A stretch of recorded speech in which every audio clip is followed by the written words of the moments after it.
Right now on Denver 7, a new fire forces mandatory evacuations and shuts down I-70. It comes as a community more than 100 miles away knows the feeling all too well. It has never been as bad as this year and the past year. Plus, the Nuggets start their playoff push, and fans have high hopes. We're going to go 4-0 in this series. Oh, that's a bold prediction. It's what I hope for, at least. All right, thank you so much for watching this special post-game edition of Denver 7 News. I'm Jacqueline Allen. And I'm Brian Wang. The Nuggets battled very hard tonight, but fell short against the Golden State Warriors. And we have team coverage for you tonight from the Bay Area to right here in the Mile High City. And we start with Sports Director Lionel Bienvenu. Lionel, a tough start to the playoffs for the Nuggets. Well, yeah. I mean, it was a good first half, right? And then the Warriors just caught on fire and exploded on the Nuggets. Curry, Poole, Thompson, Green, and Wiggins were too much for Jokic and Barton, and well, that's about it for the Nuggets. Nobody else contributed much offensively. That's the problem, and the end result was ugly. Warriors blew the Nuggets into the Bay in Game 1. It was fast and furious early on, back and forth on the scoreboard. Aaron Gordon with a big dunk here. Nuggets had a 2-point lead. Now, Steph Curry didn't start. He came off the bench late in the first quarter. He was cold and rusty. He started 0 for 5. And the Nuggets stayed right in it with rookie Bones Highland driving and scoring high off the glass. They led by 1. Then off the inbound pass, watch Joker with the spin and score here. Nuggets by 3, but the Warriors went on a run right before the half. Curry dropped the third rock, Golden State by 11. Then third quarter, Jordan Poole in the deep end of the pool. 30 points for him, 71-58. Joker trying to keep pace, but he got no foul calls and no scoring from anybody else other than Barton. That one cut the lead to 11, but Curry then found his shot. Another 3 and a 20-point lead, and the final 123-107 Warriors. They take Game 1 from the Nuggets. All right, sports anchor Nick Rothschild is live in San Francisco. And Nick, nice prediction in the 5 p.m. show, but really without any help from his teammates or the officials, Nikola Jokic cannot carry this team by himself in a playoff series. They don't have enough firepower to beat the Golden State Warriors. How did I know you were going to start with my 5 o'clock prediction? You, Lionel, sneaky guy. Look, yeah, I was wrong, okay? I thought perhaps the Nuggets would find a way to score a little bit to help Nikola Jokic out there, and they just did absolutely nothing. You mentioned Will Barton, 24 points, but that was mostly junk time. That was inconsequential to the game. The Nuggets just did not find any sort of offensive rhythm in this one. You could see it, especially with their second unit. I mentioned Bones Highland needed to find a way to lead that unit, make it potent. They were not. They were getting destroyed on the offensive board. Their perimeter defense was not good enough. And look, here's an interesting stat, Lionel. The Nuggets and the Warriors made the same amount of shots tonight, but the Warriors won. Why is that? Because the Warriors were much more efficient with the way they were shooting. And I do want to touch on Aaron Gordon as well. You showed the dunk in the highlights. He was okay early, but he was way too in love with his jump shot. Aaron Gordon is best attacking the basket, and it seemed like he was hesitant to do that. I don't know if that was a defensive thing from Golden State, but Aaron Gordon has to be better, has to be more decisive and aggressive if the Nuggets are going to get back in the series. But the bottom line is this. If Jordan Poole is going to score 30 and Steph Curry is going to be inconsequential in a game that the Warriors win by a bunch, Lionel, the only hope for the Nuggets is to win 1 game at Ball Arena and say goodbye to their playoff hopes. Yeah, Nick. All right, thanks. Yeah, Steph is going to get better as the series goes on. This was his first game back in a month, and he scored 16. But, I mean, Joker scored 25. Barton had 24. Then Bones had 10. Aaron Gordon had 8.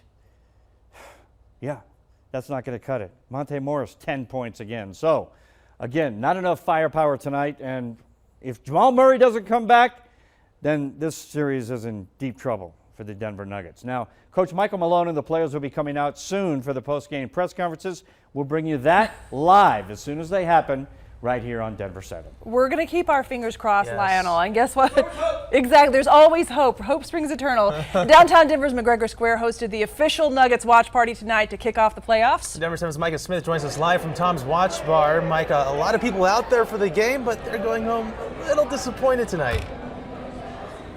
Bion and Jacqueline, I'm not going to sugarcoat things. What started out as a very fun game for Nuggets fans to watch ended up being a not so fun game to watch. But that doesn't mean that Nuggets fans are giving up on their team. Here's what they had to say about their team.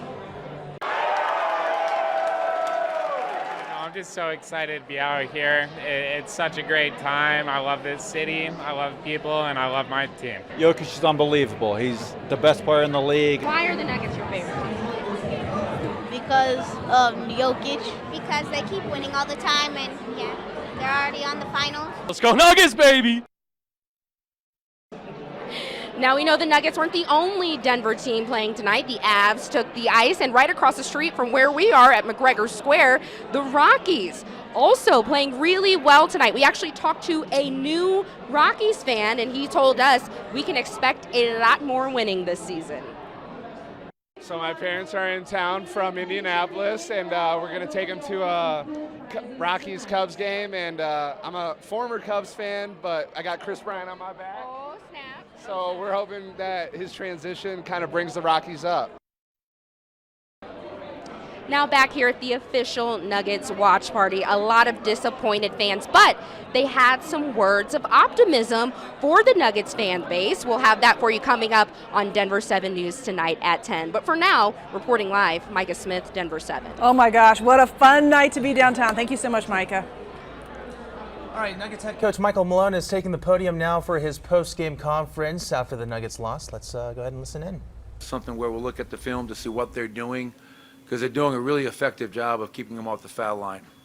I think there were some times where, his jersey was getting pulled out a lot. So I don't know. We got to see how they're guarding him and how we can make them pay for how they're guarding him. But overall, Jared, we have to be much more aggressive like they were tonight, and maybe that leads to a lot more than 13 free throw attempts. I was going to follow up on that. I think Joker had 22 shots before he got a foul called against him, and it was late in the third quarter. Do you think he was not aggressive enough, or something else going on there? No, I thought Nikola was pretty aggressive. I mean, he 25 shots, 34 minutes. I thought he was, obviously we're going to him and in the post, in the high post, on the elbows, everywhere on the floor. I thought there were many examples, Kiz, of Nikola being aggressive, playing to the basket. Obviously, depending upon who was on the floor for them, they guarded him a little bit differently, one-on-one at times, and then they brought a double team once in a while. But, at least from my vantage point prior to watching the film, I felt Nikola was had the requisite mindset tonight of kind of being aggressive to the rim. Michael, you mentioned the second chance points. They only grab one more offensive rebound to outscore you 12 on second chance points. What goes into getting a stop after they get that offensive rebound? Or are you more concerned with limiting the offensive rebounds? No, that's a really good question, because one thing in our 4 head-to-head meetings this year, Vinny, they only averaged 8 offensive rebounds for 8 points. I mean, we did a really good job in the 4 regular season games. But we did talk about, rebounding being a key because the number of long shots, long rebounds. But they also are tremendous in terms of turning those offensive rebounds into dagger threes. I mean, Steph Curry, when he shoots a dagger three, I think is at 49% on the season. It's one of the best times to get an open three is on the offensive rebound. So to your point, if you do give up the offensive rebound, well, you got to scramble, multiple effort, fly around, find shooters, so we're not just giving up because, again, 10 offensive rebounds is a pretty good number. But for that to lead to 20 points is not good enough. Again, the rebounding and the turnovers were very, very costly tonight. Well, what transpired with DeMarcus's first technical and second technical? Yeah, I asked Carlane after the game, why the.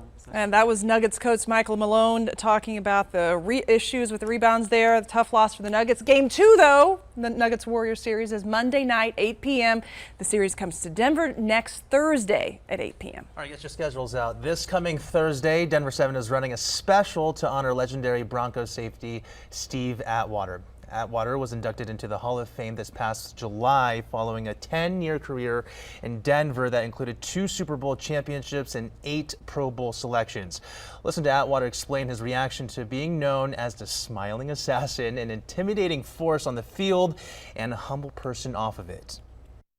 I thought it was I still think it's kind of corny, but I think it's kind of cool too, because that's kind of how my personality is. I'm a happy guy, and I used to try and be really physical.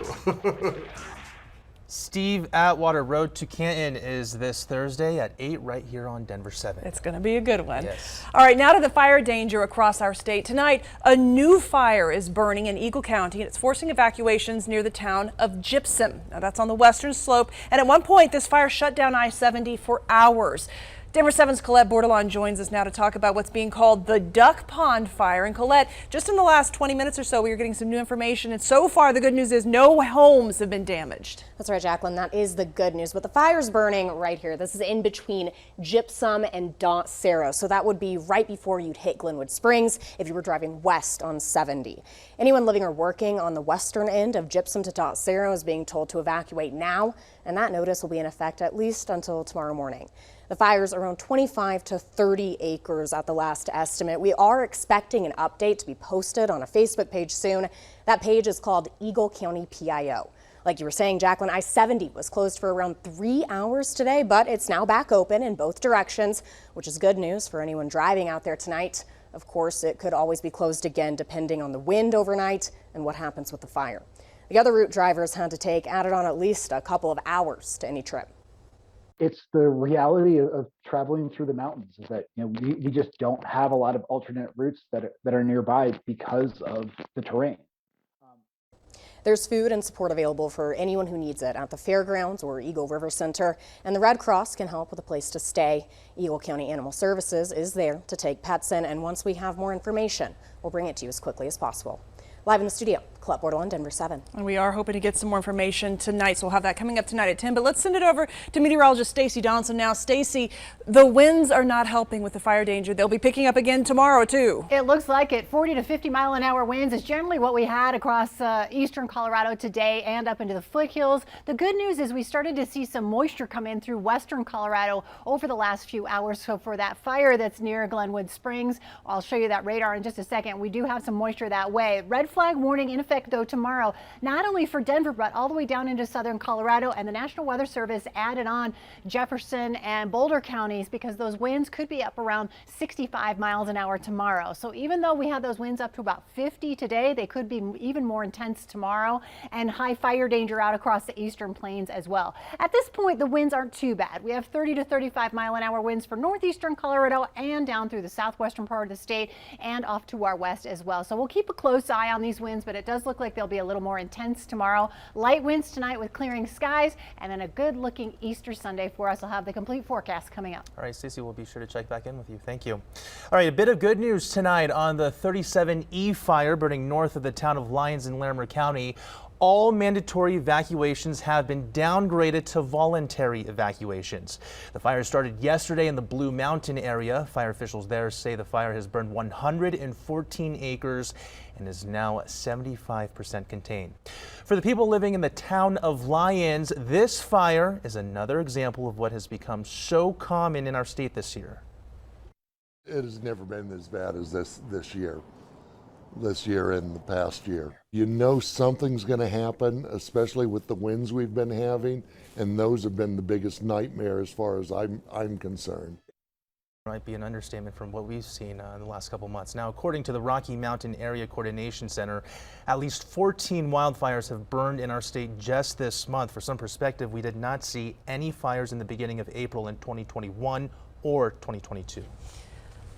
Marijuana is being used as an alternative to opioids, and after the break, how it's helping professional athletes with their recovery. Plus, teaching lessons on and off the court, how a former Nuggets player is helping Colorado's youth. Plus, Stacy has our Easter sunrise service forecast if you're planning to wake up early for one of the most famous services in the state.